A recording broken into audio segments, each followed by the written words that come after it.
All right, it is the 10th of October. I think this is day 4.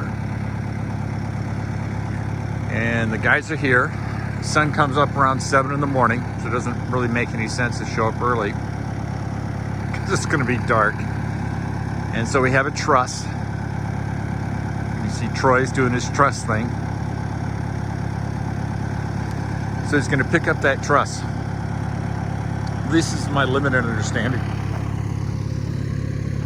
Realize I've never built one of these things, never seen one built. So the end result is a little bit of what I'm saying is faking it. They brought a second aerial platform. That one was here last night. They used it yesterday, and here's the new one. So if I'm correct, they're going to pick up the truss, bring it over here, raise it up, and then mount the truss that way. And then I learned a new word. Actually, it was an old word, but I've forgotten what it meant. Purloin. Purloin. Sounds like sirloin, but it's purloin. And it is the piece of wood that goes from that peak to the next one, to the next one, to the next one. And then they'll just be working their way down, securing it. Only now am I appreciating the complexity of the design.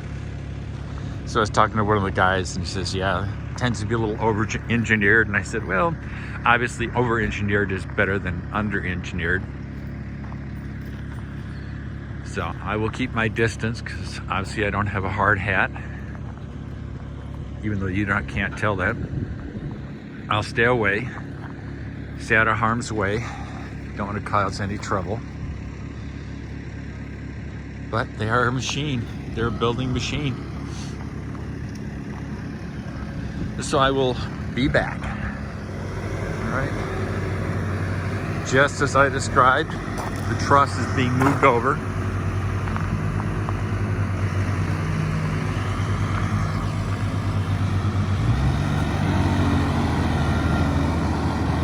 When they told me it would take about 2 weeks, I thought that seemed a little long, but like I said, never done one of these before. Pushing down, lifting up to get it to that one. Very interesting. Joey's getting on his platform. And like you can tell, I'm keeping a good distance away. I'm at least 80 feet away. You really got to trust the guys you work with. Yeah.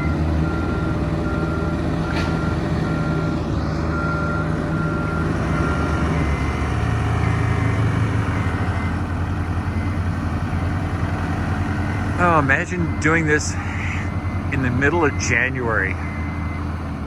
Cold, snowy. I had a friend, Mike, who had his pole barn built during the winter months. He does not have video, of course, because I think his was done 10 years ago, and I don't think he thought of doing video. But he has got a lot of nice pictures. But clearly,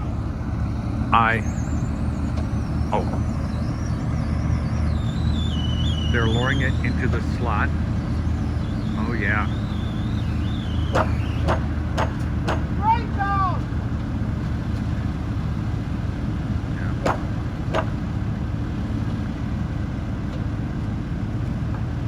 Hooking it into the slot. You can see the slots on the top there. They're sliding it in. Yeah, looks like they have it on both sides.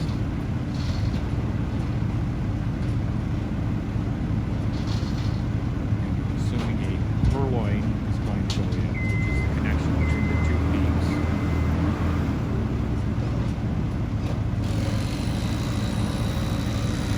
Putting some of the screws in. You've seen the screws here. They're doing it up there.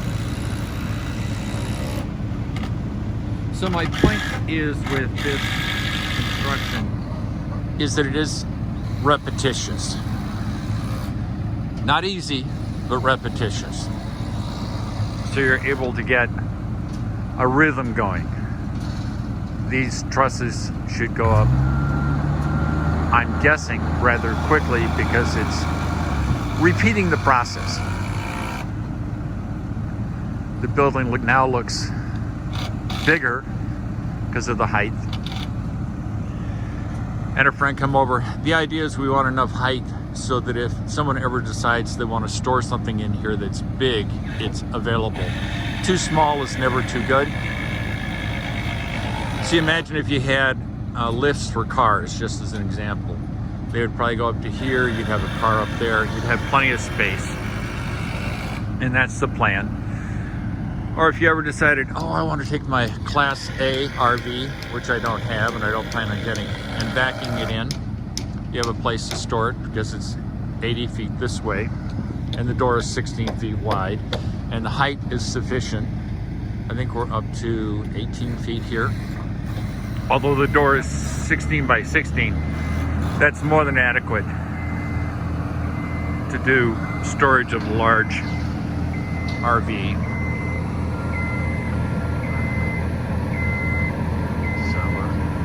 Fun to watch them.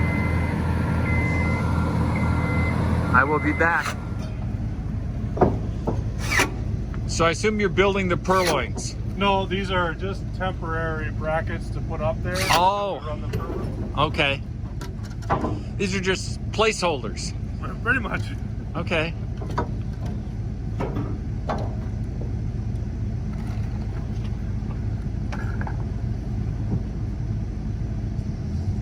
So you have a pretty good idea of the distance. Yes. We know that it's from outside the edge of truss to the center of the first truss is 8 feet. Okay. So then from there on, the center of the center of truss is 8 foot. And you put the temporaries in? Just to hold it so that you can unhook. Okay. As opposed to putting the permanent purloin in? He couldn't move at all. Oh, he's still attached to the I see. truss. So this gives you stability and allows him to move. Yes.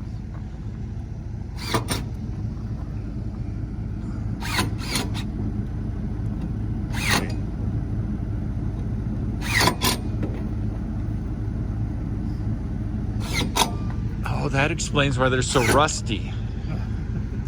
Because they're temporary. And they've been sitting in the trailer for all weather. Yeah, the brackets are probably older than they are.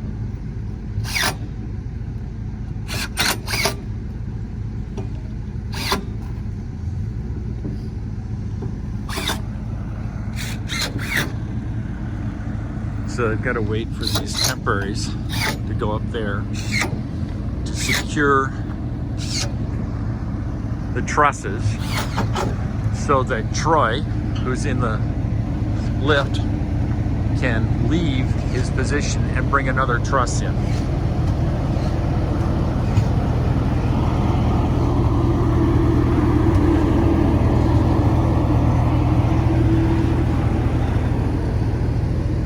It's quite the affair.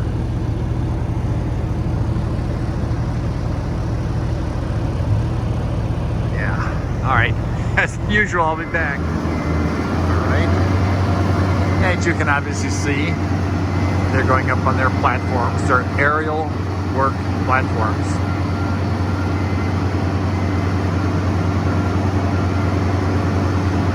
Yeah, little known fact, I'm afraid of heights. Not so sure I'd be afraid of this, but I would definitely have to try it. I had a chance to go to Fort Rucker, Alabama for flight school. And they had the tower, the hoist tower. And I remember it was, for Alabama, it was a cold day. Oh wait, I should stop talking.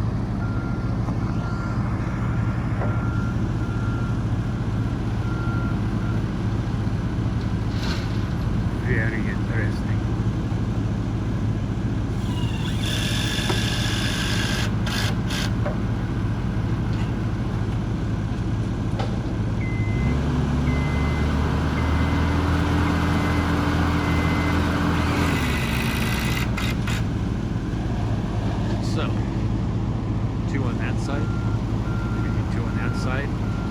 very stable from a civilian standpoint.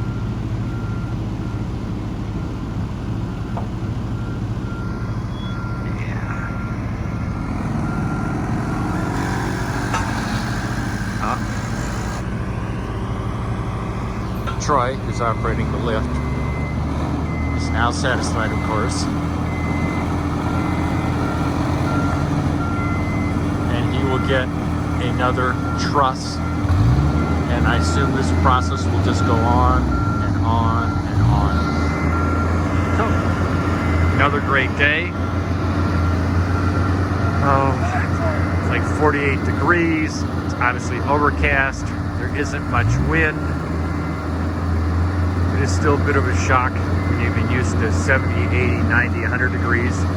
That's just the way it is. All right. Love y'all. Talk to you later. Peace out. All right. So what are they doing here? They're taking the purlins. They're taking the temporaries off, which they're going to use on the next one. So they're just going to march their way down with the temporary bracing. They're putting in the permanent purlins, which are the connections, the 2x4s between the two trusses. That's what they're doing. Okay. Now I'm getting a sense of what's going on. So now I'm gonna say goodbye. Love y'all. Peace out.